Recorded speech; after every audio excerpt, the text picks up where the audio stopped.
말씀은 골로새서 1장 13절부터 23절까지입니다. 제가 봉독합니다. 그가 우리를 흑암의 권세에서 건져내사 그의 사랑의 아들의 나라로 옮기셨으니 그 아들 안에서 우리가 구속 곧 죄사함을 얻었도다.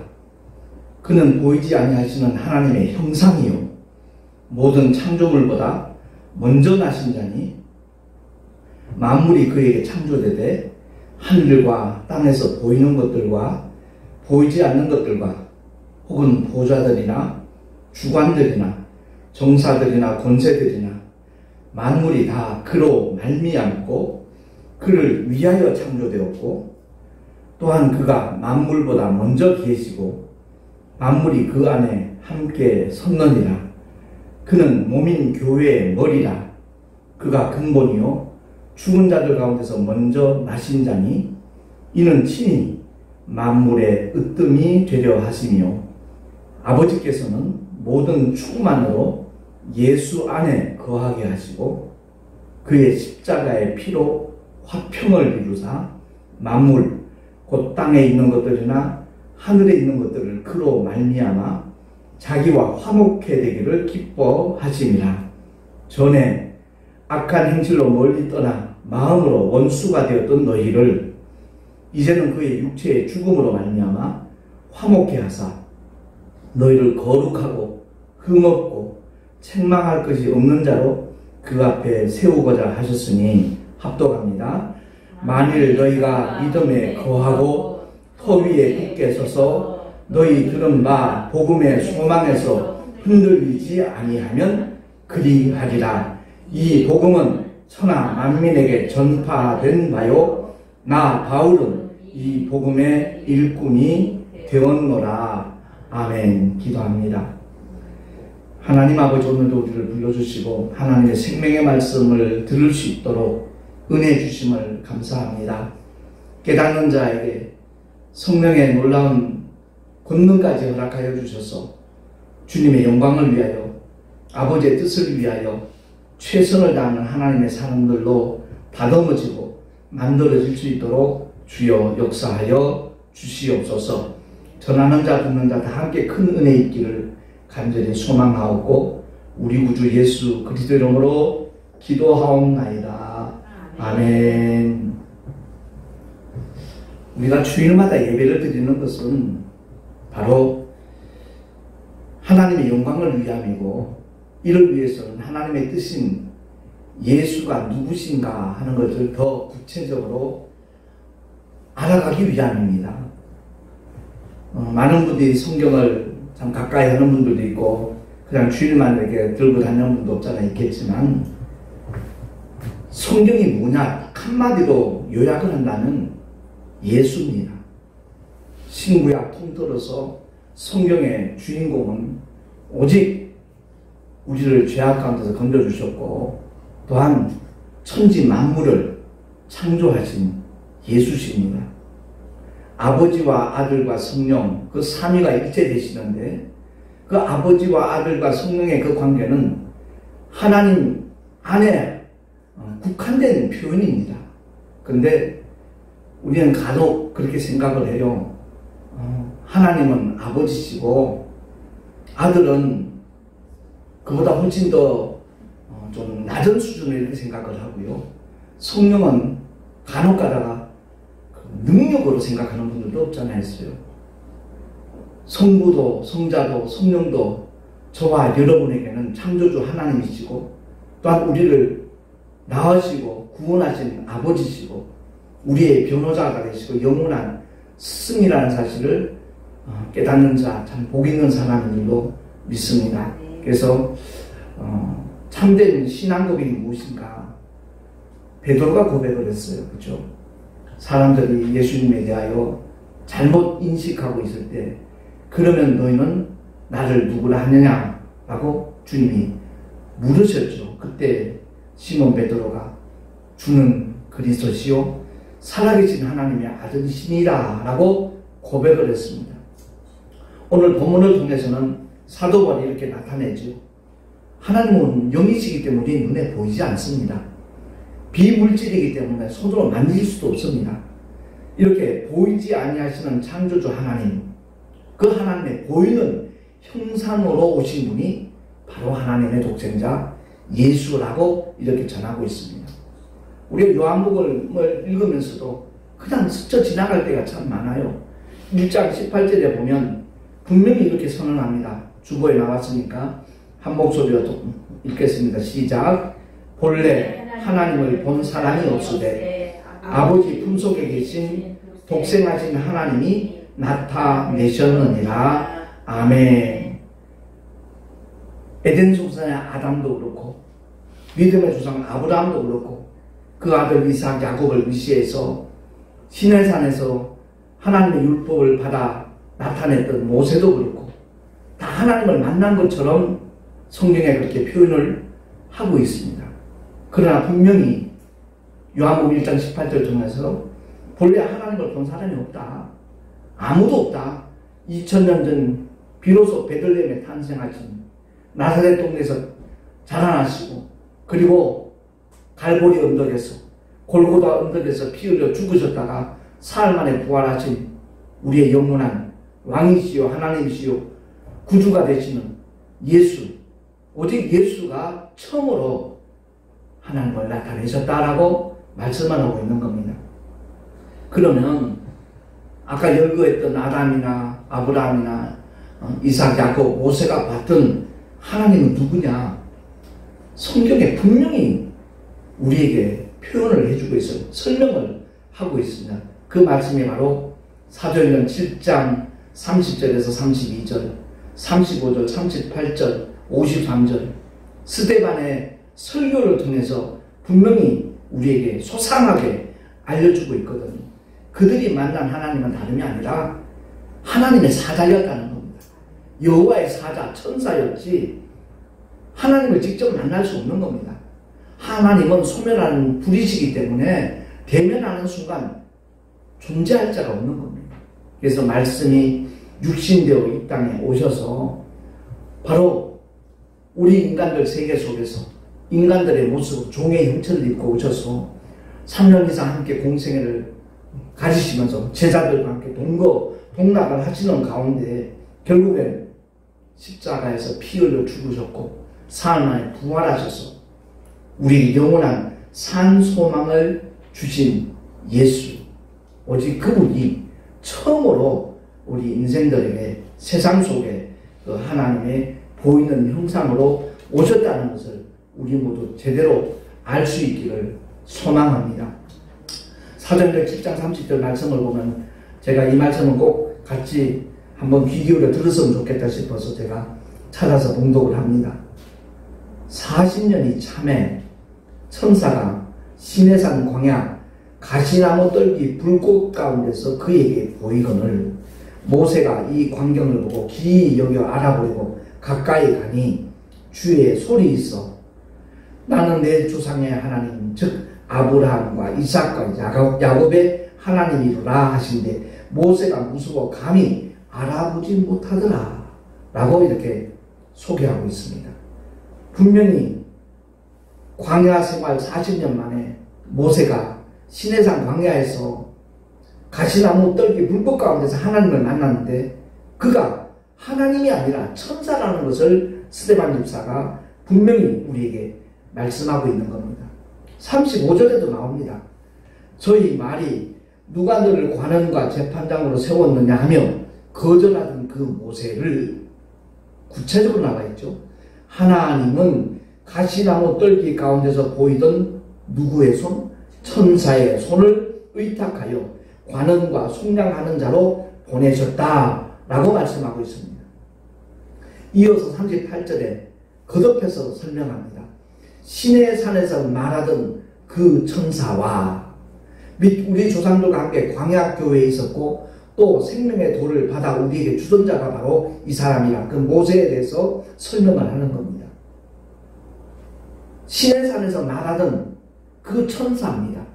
하나님께서 직접 말씀하신 것이 아니었음을 우리가 분명히 알고 신앙생활을 해야 되는 거죠. 53절에도 보면 다시 한번 알려줍니다. 너희가 천사의 전한 율법을 받고도 지키지 아니하였도다. 스데반 집사님이 그 이스라엘 백성들을 향하여 자기에게 돌을 던지려고 몰려있는 사람들, 그들에게 예수가 누구신가에 대해서 분명하게 알려주고 있는 겁니다.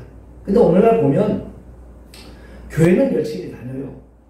열심히 다니는데 예수가 어떤 분이신지, 누구신지, 자기와 어떤 관계인지 제대로 알고 신앙생활 하는 사람은 많지 않은 것 같아요. 더더구나 예수의 이름으로 보내심을 받은, 성령의 인치심을 받고 성령의 인도하심과 보증을 받을 수 있는 믿음의 사람들은 정말 찾아보기 힘든 시대라고 해도 과언이 아닐 겁니다. 골로새서 중에서 예수, 그가 누구신가에 대해서 사도 바울이 가장 먼저 언급한 말씀이, 그가 우리를 흑암의 권세에서 건져내사. 흑암의 권세에서 어떻게 우리를 건져내셨는가? 친히 십자가에 달리셔서 물과 피를 다 쏟아주시고 부활하심으로 말미암아 사망 권세를 깨뜨리심으로 말미암아 흑암의 권세에서 예수 믿는 저와 여러분을 건지신 줄로 믿습니다. 흑암의 권세에서 건져내서 우리로 하여금 영원한 부활의 산소망을 가질 수 있도록 주님이 바로 복음이 되신 겁니다. 하나님의 아들이 이 땅에 오신 목적이 무엇인가? 히브리서에 말씀했다고 그랬잖아요. 육체를 입고 오신 목적은 죽음을 맛보시기 위하여. 죄값은 사망인데 그 죄를 사기 위해서는 피를 흘려주셔야 되는데, 그래서 말씀이신 하나님이, 영이신 하나님이 육체를 입고 이 땅에 오신 사건이 바로 2000년 전 예루살렘에서 십자가에 못 박혀 죽기 위하여 베들레헴에 탄생하신 하나님의 독생자 예수라는 말씀입니다. 그 주님이 누구신가를 바로 알고 이 믿음의 길을 걸어가는 사람이 복 있는 사람인 줄로 믿습니다. 그리스도 예수 안에 들어온 자는 차별하지 않습니다. 모두를 다 죄를 사해 주시고 구속하시는 것이 주님이 이 땅에 오신 목적 가운데 하나라는 겁니다. 그래서 고린도후서 5장 17절, 제가 이 말씀을 통해서 사실 복음을 바로 알았고요. 이 말씀을 통해서 저 정호영 목사님이라는 그 부흥 강사를 통해서 백골사당 문생활하면서 첫 번째 부흥의 메시지를 통해서 누구든지 그리스도에 있으면 새로운 피조물의 이 말씀을 그야말로 다 깨진 논 요강이 변하여 밥상에 오르는 녹밥그릇, 국그릇이 되는 그 예화를 통해서 깨닫게 된 거거든요. 차별하지 않습니다. 어떤 죄를 지었고 어떤 허물을 가지고 있다 할지라도 그가 회개하고 믿음으로 그리스도 안에 들어오기만 하면 하나님의 자녀되는 새로운 피조물이 되는 줄로 믿으시기 바랍니다. 이거 전하라는 거예요.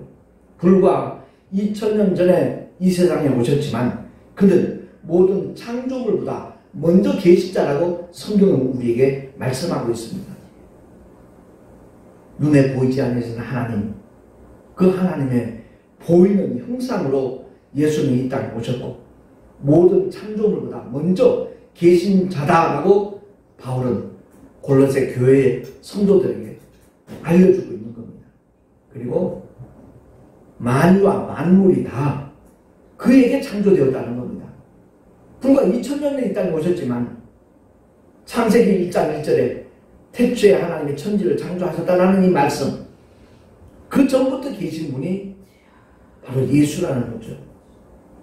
아버지 품속에 계셨다가 이 땅에 오신 것이 2000년 전 사건이지, 그의 존재는, 그의 실존은 태초 전부터 계신 하나님이라는 사실을 확실히 깨닫고 믿어지기 바랍니다. 그래서 만물이 다 예수로 말미암아 창조되었고 누구를 위하여? 오직 예수를 위하여 창조되었다라고 성경을 우리에게 선언하고 있는 겁니다. 그리고 만물이 다 하나님의 것이지만 유독 내 교회를 세우리니 라고 주님이 말씀하셨어요. 이 음부 안에 있는 수많은 피조물 세계가 있지만, 피조물들이 있지만, 주님이 피로 값주고 사신 예수의 이름으로 세우진 주님의 교회만이 바로 주님의 영원한 소유라는 것을 하나님이 선포하신 겁니다. 그래서 본문 17절, 18절에도 나와 있듯이 그는 몸인 교회의 머리라 그랬습니다. 그렇습니다. 팔 없는 사람이 있을 수 있어요. 다리 없는 사람이 있을 수 있어요. 닉부이 치치처럼 그야말로 사지가 다 없는 사람이 있을 수 있어요. 그러나 머리가 없는 사람은 존재하지 않죠. 그 자체가 죽은 거니까 있을 수가 없는 겁니다. 그래서 예수는 교회의 머리이며 그의 십자가 피로서 만물과 이렇게 화평을 이루셨다라고 성경은 말씀하고 있는데, 주님의 몸인 교회들이 오늘날 머리를 잃어버렸어요. 어떤 교회는 목사가 머리고요, 어떤 교회는 돈을 많이 헌금해서 교회를 건축한 장로가 머리가 됐고요. 주님과 상관없어요. 아무리 건물이 호화롭고 웅장하고 화려하게 지어졌다 할지라도 그 교회는 이미 교회가 아닌 겁니다.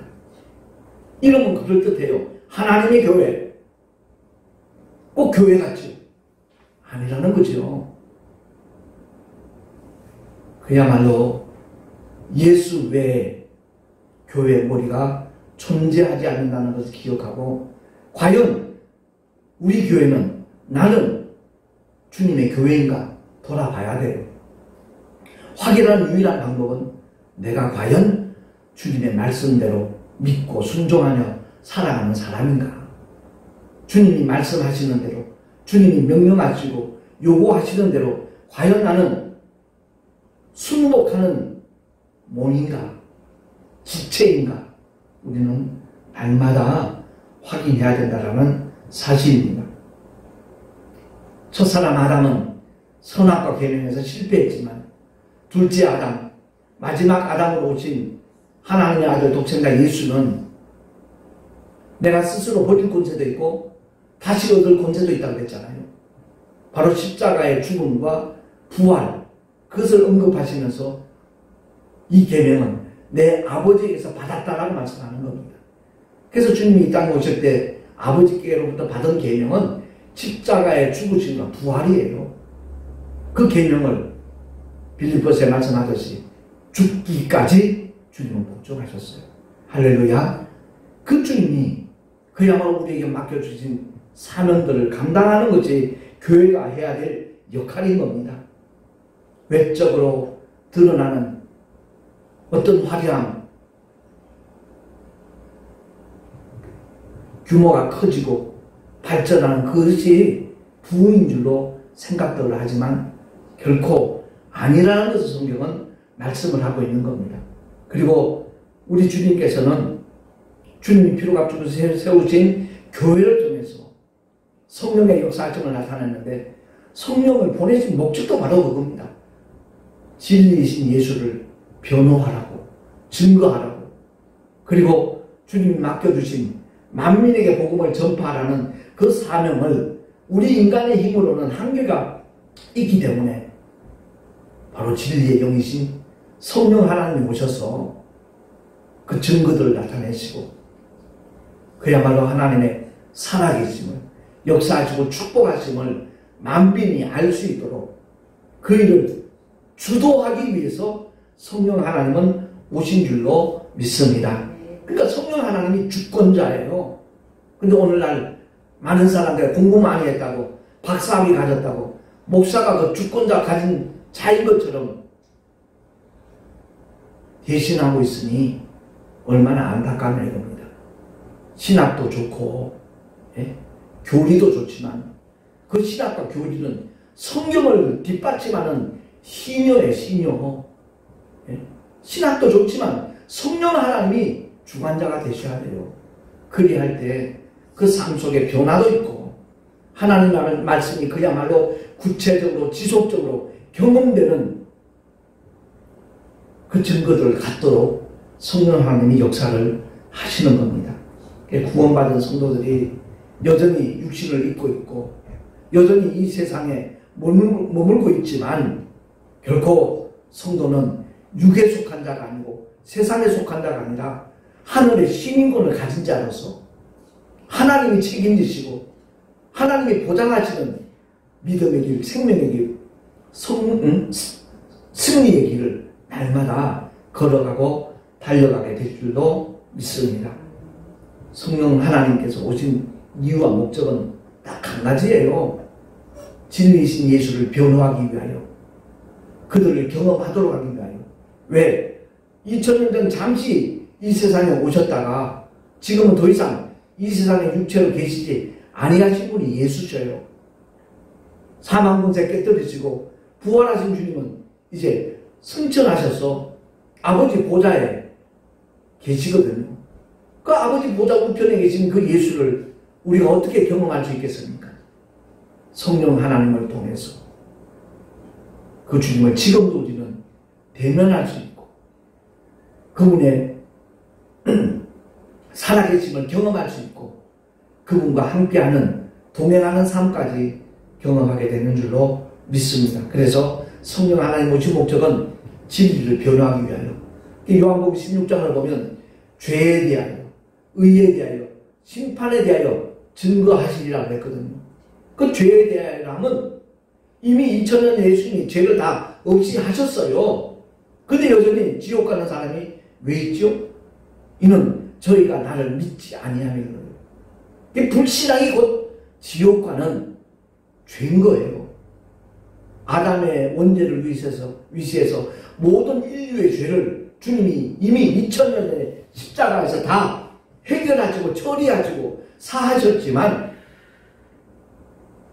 하나님께서 그 독생자를 통하여 행하신 그 일을, 그 놀라운 사역을 인정하지 아니하고 받아들이지 아니하는 그 불신앙 때문에 사실은 세상 사람들은 지옥을 본인들이 선택한 것이고 고집을 하고 있는 거예요.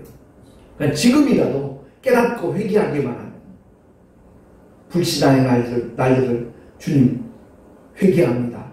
용서해 주세요. 나를 구원해 주세요. 고백하기만 하면 바로 성령 하나님께서 역사하여 주실 줄로 믿습니다. 그 의에 대하여라면 2000년 전 잠시 이 땅에 오셨던 그분만이 의인데 더 이상 이 세상에 아니 계시잖아요. 그래서 성령 하나님께서 그 의가 되신 예수를 알게 하고 만나게 하고 동행하게 하도록 일하신다는 거죠. 심판에 대하여라면 바로 이미 세상 임금으로 판을 쳤던 원수 마귀를 예수께서 십자가의 죽으심의 사건을 통하여 부활을 통하여 이미 그를 심판하셨어요. 여기서 말하는 심판이라는 말은 지옥에 던졌다는 얘기가 아니에요. 판결했다는 거예요. 영원히 꺼지지 않는 불못에 던지오기로 이미 선언하셨다는 거예요. 이게 바로 마귀를 심판한 겁니다. 앞으로 남은 것은 집행만 남아있어요. 세상 끝날 주님이 재림하시고 난 다음에 영원히 꺼지지 않는 불못에 던지올 자가 바로 원수 마귀 사탄이라는 것을 기억을 하고요. 그 원수 마귀에게 속지 말고 그는 영원히 속이는 자예요. 살다 죽으면 그만이지 천국과 지옥이 어디냐고 그런 식으로 많은 사람들을 미혹하고 속이고 있거든요. 그 원수 마귀에 속는 자들은 함께 불못에 던질 수밖에 없다는 것을 우리가 명심을 하고 지금이라도 예수가 누구신가를 바로 알고 나의 구주로 믿고 영접함으로 말미암아 모두가 다 언제나 나그네 인생이 끝났을 때 인류의 역사가 다 종결되는 그 순간 지옥이 아닌 천국에 들어갈 수 있는 하나님의 자녀들이 될 수 있기를 예수 이름으로 축원합니다. 성도의 믿음을 인쳐주셔야 도장 찍어준다고요. 구원받은 하나님의 자녀임을 도장을 찍어주시고 삶의 현장에서 믿음의 증거를 보여주신다고요. 날마다 주님이 함께 하시는 그 증거를 본인이 경험할 수 있는 사람이 가장 행복한 사람이에요. 제가 택시 전도를 하면서 그런 경험들이 일상이 되어버렸어요. 얼마나 감사한지 몰라요. 이제 내년에는 칠순인데 육체는 힘들어요. 피곤해요. 그럼에도 불구하고 주님이 주시는 위로와 희열과 그 기쁨은, 그 소망은 이루 말할 수 없거든요. 그 믿음의 증거가 날마다 삶 속에서 경험되는 우리 모두가 될 수 있기를 예수 이름으로 축원합니다. 하나님의 보증이 있어야 돼요. 성령 하나님의 보증이 없이는 결코 우리의 삶을 장담할 수 없다는 것을 기억을 하고, 주님이 우리를 데려가시는, 취하여 가시는 그 순간까지 오직 성령 하나님을 의지하며 순종하며 가는 우리 모두가 될 수 있기를 예수 이름으로 축원합니다. 기도하겠습니다. 하나님 아버지, 교회를 다니면서도 예수가 누구신가 바로 알지 못하는 불쌍한 영혼들이 참 많이 있습니다. 말씀을 들을 때마다 성경의 주인공이 바로 예수임을 알고 그 주님이 어떤 분인가 설교를 들을 때마다 하나하나 깨닫게 해주시고, 성경을 펼쳐 읽을 때마다 성령 하나님께서 조명해 주셔서 아버지의 뜻을 깨닫게 해주시고, 주님이 우리에게 어떤 약속들을 하셨고 어떤 복들을 부어주셨고 어떤 보장들을 하시는가 바로 알고 날마다 그 기쁨으로 그 믿음의 길, 승리의 길, 생명의 길을 걸어가며 달려가는 하나님의 사람들 다 되게 하여 주시옵소서. 우리를 죄악 가운데서 건져주시고 부활의 영원한 산소망을 허락하신 우리 구주 예수 그리스도의 이름으로 감사하며 간절히 축복하며 기도하옵나이다. 아멘.